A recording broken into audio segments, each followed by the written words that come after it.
আসসালামু আলাইকুম সবাইকে। শনিবার ছুটির দিন থাকায় কাজের কোনো তাড়া নেই, তাই ঘুম থেকে একটু দেরিতেই উঠেছি। সকালে শুরুটা করেছি 1 কাপ গরম কফি দিয়ে। এই কফির সময়টাই আমার নিজের জন্য একটু শান্ত সময়। এই সময়টায় আমি একটু চুপচাপ বসে থাকি, মনে মনে সারাদিনের কাজগুলো গুছিয়ে নিই। এই কয়েক মিনিটের শান্তিই আমাকে সারাদিনের শক্তি দেয়। কফি খাওয়ার পর ফ্রিজ থেকে সেমাই পিঠা বের করলাম নাস্তার জন্য। বাচ্চাদের দুধ বানাতে বানাতে মনে হচ্ছিল একজন মায়ের দিন আসলে এভাবেই শুরু হয়। নিজের কাজের আগেই বাচ্চাদের প্রয়োজনটা আগে আসে। মাঝে মাঝে ক্লান্ত লাগে, কিন্তু ওদের মুখের দিকে তাকালেই সব কষ্ট ভুলে যাই।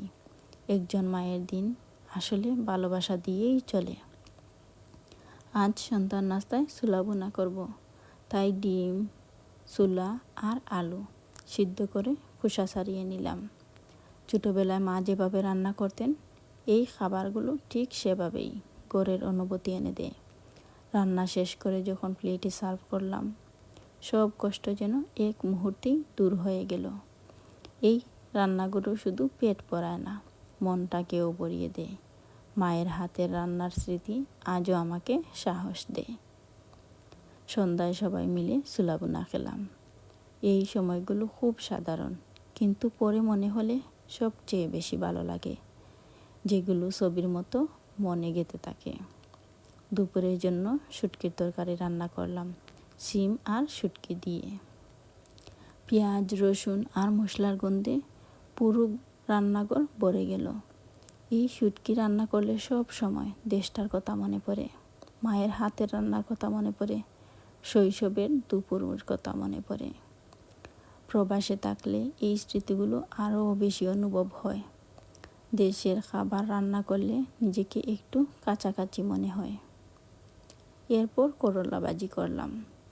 অনেকে করলা পছন্দ করেন না, কিন্তু ঠিকভাবে রান্না করলে এর স্বাদ আলাদা। মাঝে মাঝে জীবনের মতোই তেতো জিনিসও সুন্দর করে নিলে ভালো লাগে। গরম ভাতের সাথে করলা মেখে খেলাম।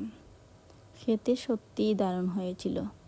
এই খাবারটাই মনে করিয়ে দেয় সাধারণ জীবনটাই আসলে সবচেয়ে সুন্দর।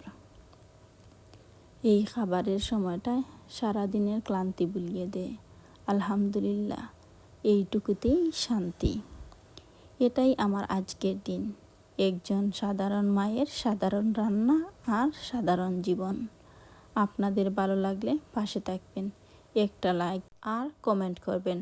আপনাদের সাপোর্টই আমাকে এগিয়ে যেতে সাহায্য দেয়। পাশে থাকতেই সাবস্ক্রাইব করে নেবেন। ধন্যবাদ সবাইকে।